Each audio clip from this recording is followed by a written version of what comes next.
The analogy I like to use for branding is what people gossip about you. Because branding is what people say about you behind your back. Because everything you do in your business affects your brand. So it doesn't matter whether it's your marketing, your customer service, it doesn't matter whether it's your product, it doesn't matter whether it's, your beer and somebody spilled it on them and didn't apologize or something. There's a million things that could happen in your business that affects your brand. So what people are saying on Yelp and what people are saying to your face and what people are telling your employees is actually what your brand is, and that's what makes it really difficult. So regardless of what people say, you need to believe them, and your challenge is to change the perception of what people think about you. So often, and this does not happen normally, unfortunately, is that the brand is the umbrella that sits over everything else you do. So your marketing sits under your brand, your customer service sits under your brand, down to all what your employees say, how they act, everything that you do sits under this umbrella, and you have to determine what your brand is. And that is a lot more difficult than it sounds. An example would be, Sheetz is the first one. So I just want to know, how many of you have been to Sheetz, the gas station? Okay. What is your perception of Sheetz? Gasoline, water. I can eat Good there. stuff. Cheap food quality. Mm-hmm. It's a second-rate Wawa. Yeah, that's my opinion. Looks like Wawa. Second-rate Wawa. Yeah. You guys have a Sheetz and a Wawa. We have none of that in Richmond, just so you know. So I like Sheetz because I don't get to go to Wawa either. But if you're driving down the road and you have a choice to go to Sheetz or you have a choice to go to Exxon, which one do you pick? Shell. Martin. I keep driving. I pick Shell because I shop at Kroger. You mean for gas or for something else? If you're driving down the highway and there's a choice of 3 gas stations and you have to get gas, you're going on a long trip. It's not about your shopping and you're in your hometown. You're going somewhere and you have to make a choice. And you had Sheetz and 2 other gas stations, let's say Exxon and BP. Which one would you choose? BP. The one on I my go side I of go the on road. price and one on my side. So price and on my side. Okay, I always pick Sheetz, and here's why. Because I think it's generally clean. Okay. Much more so, when you're going down the highway, do you think that every gas station is clean? You never know whether the gas station's going to be clean. Yeah, Exxon's a crap. So you never know, but Sheetz, generally speaking, is clean. There is food that my child will actually eat inside that store. So I can actually feed her something that doesn't look like it's been sitting there for 5 days.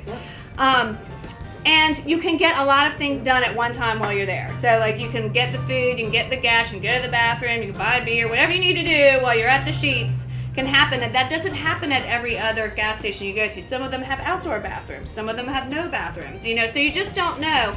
But I think their objective was to space along 95 their gas stations, so sporadically they're spread out, and that you identify with their brand, and you can stop at them up and down 95 as you drive. That's how they started. So in a sense, I think that they were the first, but generally speaking, they had to plot out in advance what people were going to perceive of them, and that is what you guys also need to do. Because what you're doing when you're branding is you're trying to decide, how do I want people to think about my business? And what do I want? And you're the leader of the brand because you're the owner. So everybody who works underneath you and everybody who interacts with your brand, either through your products or through you or your employees, all of that is the brand responsibility. So it's really important to train your people to understand how your products come across and how you're perceived, and make sure that it's the way that you want it to be. Because often people think of a brand as your logo. Who has a logo?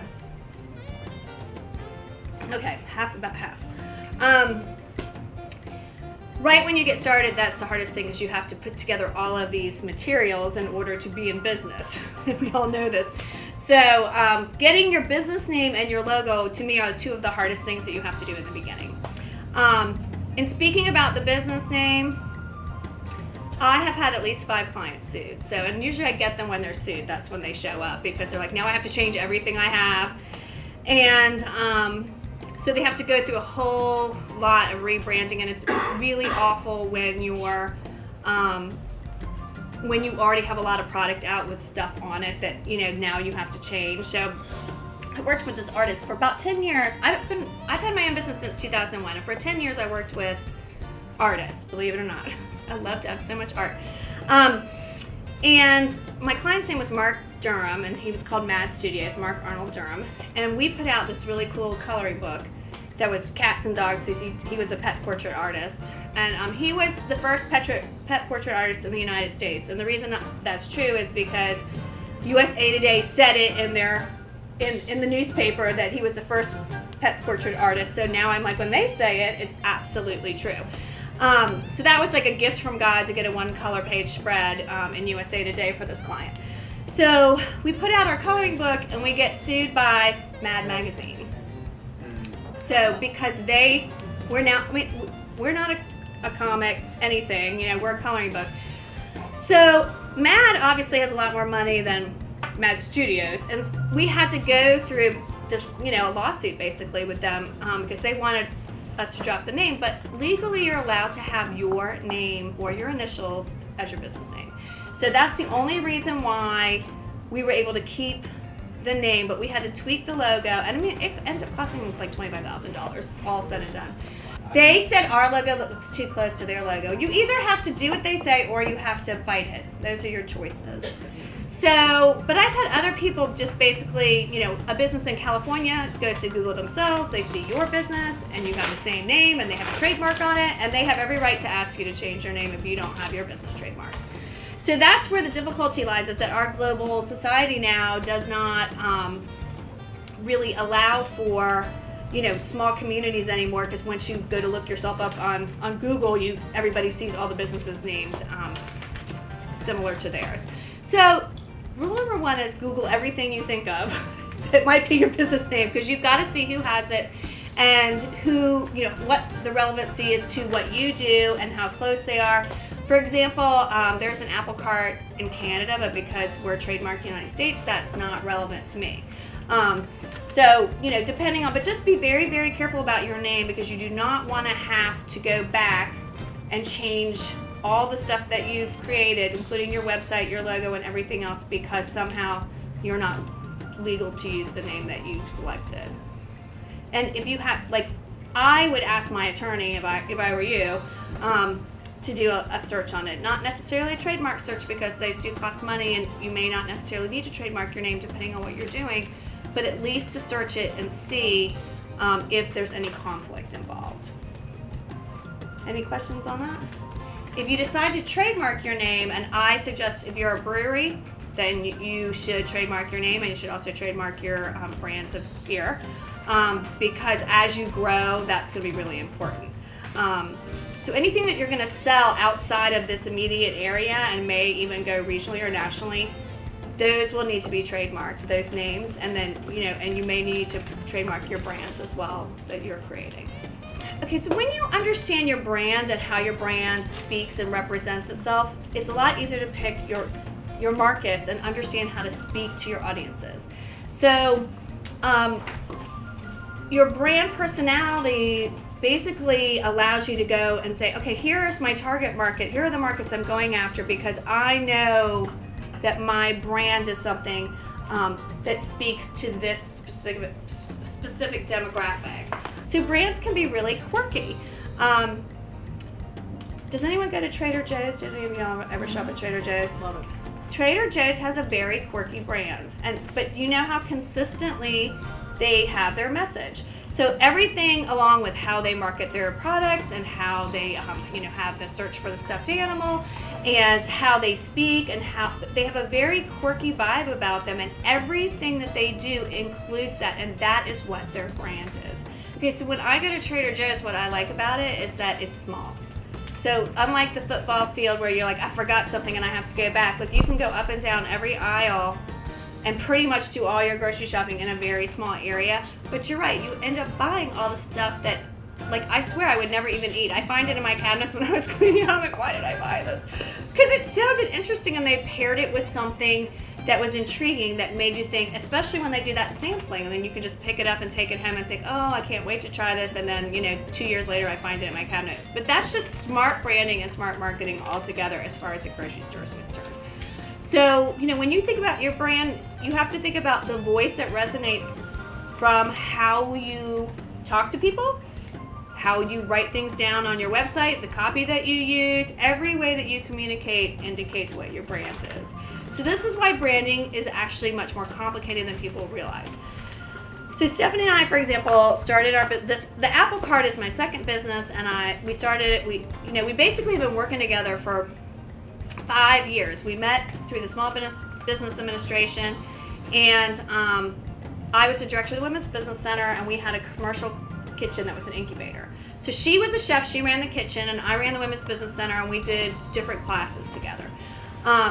So the nonprofit that we worked under closed down, so we ended up, people kept asking us to these classes. That's kind of how it started. So for the last several years, we were teaching together, doing consulting together, but it just didn't make sense to be Blueberry Marketing and Stephanie Gans. So we put together the Apple Cart, and once we put together the Apple Cart, it made so much more sense to people, number one. But we started out working with food trucks because food trucks were so popular. Well, now we're doing more brick and mortars. We're doing shelf-stable food products, which are specialty food products. We work with some beverages. We're meeting with Guar on Tuesday, the band, to talk about their food. Who knows? Food is crazy. So we are rebranding the way we talk about ourselves to better reflect what we actually do. Does that make sense? So even what we did 2 years ago and what we're doing now are not the same thing. And this is what makes it difficult, because you stick something up on your website and you say you do that, but the truth is you need to be very aware of how you're communicating and whether the communication you're giving is actually reflective upon what you really do. Now, one of the biggest problems that we have as business people is what we say we do is not always accurate. So we're gonna have a little exercise here in a minute. But what we're going to do is answer the question, what do you do? So when somebody comes up and asks you, what do you do?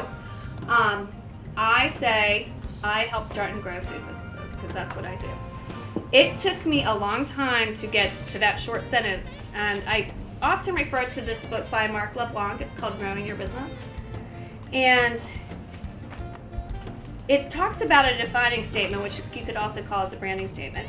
But basically what you want to do is be able to very concisely tell people what you do that will get a reaction from them.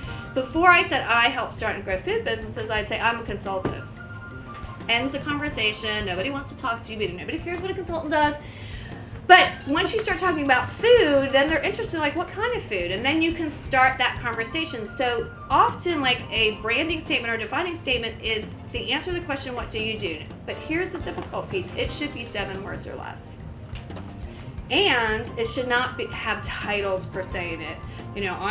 I'm the head brewer of, it needs to be I create fun, whatever, it needs to be something that you would say out of your mouth that sounds normal to you, but it needs to be short, and don't undersell yourself, because often people undersell themselves and don't tell people, I'm pretty fabulous. It's really hard in branding because there's a conflict within us that says, I don't really want to brag about myself. But when you're the business owner, you've got to make it shine. So it's up to you, and it's not bragging, it's marketing. So just think of it that way. But what I would like you to do is take a few minutes to write down the answer to the question, what do you do, and see how short you can get it. And you know what? You can tweak this and rework it, but here's what I do is you start out trying something and you see what reaction you get, and you can keep changing it so you get the reaction that you want to have from people in order to create more business for you. So let's just start. This is the basic foundation of starting your brand, is telling people what you do. Prepare healthy food quickly in a fun environment. The Local Vibe Cafe. All right, so hold on. You're doing bowls, and you are, and is it all organic, or what did you? Not all organic. The majority of it, we're going to try to have as much of it as possible organic. I just haven't found the suppliers yet to have 100% organic. Have you ever tried Boticado in Richmond? Have you ever tried their food? No.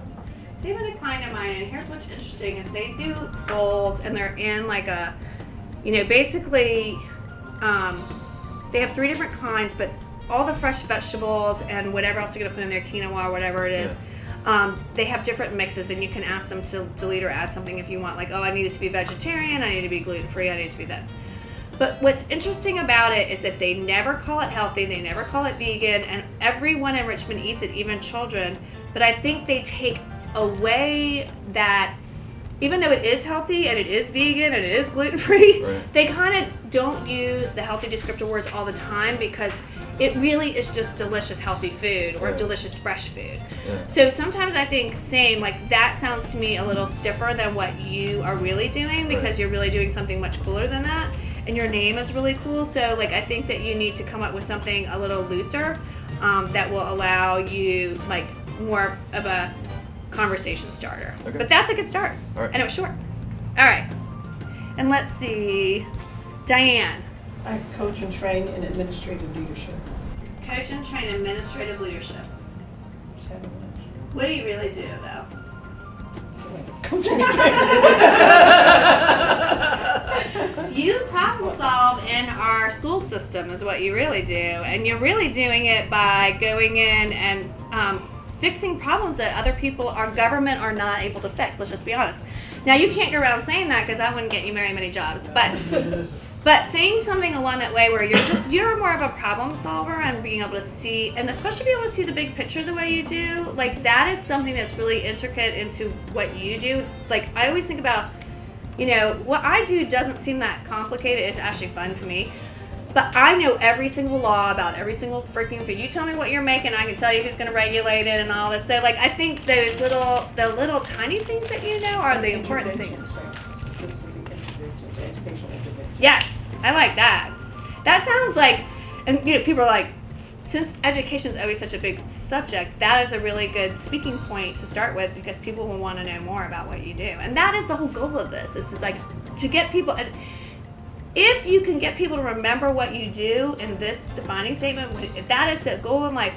People go, somebody told me I had to call you, and I'm like, finally, it's working. It's taking years, but because you work with food businesses. So, like, your whole goal in life is to have your name come up in conversation when somebody asks for something like, I'm starting a food business, I don't know what to do. Oh, you need to call Barb, you know? And so we get almost all referral business now. Like, it got a lot easier, but it took a while. Anybody else want to share? Yes. I incorporate technology into people's daily lives. See, we already got technology in our lives. I think you save people's lives because you know when something happens to anything of your, like I have a meltdown, hysterical crying, get on the phone, oh my God, you know, like call my husband, expect him to fix it no matter where he is. So I think that you do something much more than that because you help people really problem solve, but in the technology aspect. But I think also one of the things that a lot of people don't have, which I think is interesting about what you do, is nobody has a go-to guy. Like everybody would like to have a go-to guy, am I right? That being like, he fixes it, I know, he's my go-to guy, and just call him and he'll do it. And I think that having somebody like that, because right now we're all like, okay, I'll call Microsoft and see what they can do for me. And, you know, and everybody dreads that, it takes hours. You don't even need to do it. Right, so that's what I mean. You need to figure out how to put that out there because you're the guy who's going to save them all this time and agony through your skill set. So you need to come up with a way to get that message across because that is what you do. Okay. Anybody else? Yes. I introduce businesses to their perfect audience. I do like that because you didn't say you were a magazine, and like that is very interesting, and it would cause me to say, okay, what do you mean by that? And so, like, I think it lends itself to conversation, and it's short. Perfect. But you know, and here's the thing, you can try it on people, and if it doesn't come across the way you think it should, then you tweak it a little bit. You know what I mean? So once you say it, and if it doesn't feel comfortable when you say it, then you got to change it, because it has to be something that you feel like you can say, because you know how people are like, well, you know, and they give you some really long, nobody likes that. Okay, anybody else share? Resolve conflict while building resilience in children. I like that. I think it could be better. The other one was renew strength in children to express empowerment. I like that better. Both of those are on our mission tags. Yeah, I like the both. I just had to tweak them down. Yeah. So I think, and also, when people, tell me what they do, sometimes I think you have one of those jobs that people are not 100%, like they don't really They don't know. know. They wouldn't even know what to ask you. You know They what I just mean? say, what is that? Yeah, And then I can talk. right. So I think that you're in that position where people are like, okay, I don't even know how to talk to her because I don't want to act like an idiot because I don't know what she does. So you know what I mean? So I think that's something where if you say something that makes people feel comfortable, then it would be easier for them to also continue the conversation. Plus, your whole business is about referrals, and you know what I mean? It really is. And so the other thing that you can do with your existing client base is really work hard on that referral aspect, because that's how you're going to get clients. And that's usually how it happens. At Yeah. one point I had like 3 neighbors in the waiting room. I'm like, oh, I didn't mean to schedule y'all all at the same time. Hi, we're not here. They didn't care. I mean, they thought it was great. And I was like, no, I'm not going to do that again. But yeah. I did, when I went to get my daughter tested for dyslexia, like I didn't understand that I was going to have to wait 8 months to see anybody. Like I was really like, so I ended up having to pay for private testing because I was like, I don't have 8 months to wait because now we're in another school year and I got to get this figured out. And so, but it was like, no one could tell me who to call. Nobody, it was very frustrating because you want some answers, and when everyone says, well, just call this person, and they're like, oh, we're not taking appointments till, next January, without even talking to anyone, it's very frustrating. So I think that, for your particular business, you're more of a mystery, so that makes it a little bit more unusual. So what you say would be a little bit different than like what everybody else in the room would say. You know what I mean? So that's what's so interesting about branding in its own right is that, it can be really a deep down discussion about who do I want to be and where do I want to go, and that's what your brand is going to be about. And then underneath that, you'll have a brand voice. Your brand voice is what we discussed, which is the Trader Joe's quirky voice, or the cool tech guy voice, or I've got the right, the fun basket, so I think yours could be fun. Beer is easy, hate to say it, but it's competitive. So, I feel like you could have go many different ways. Like, have you already decided what your logo and branding is going to look like and all that? Yeah.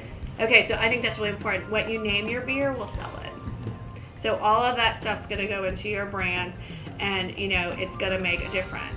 So for each of you, there's different things that you can bring into your branding, but the way you communicate is going to be really important. So that was really this activity. The point of this activity was to get that across.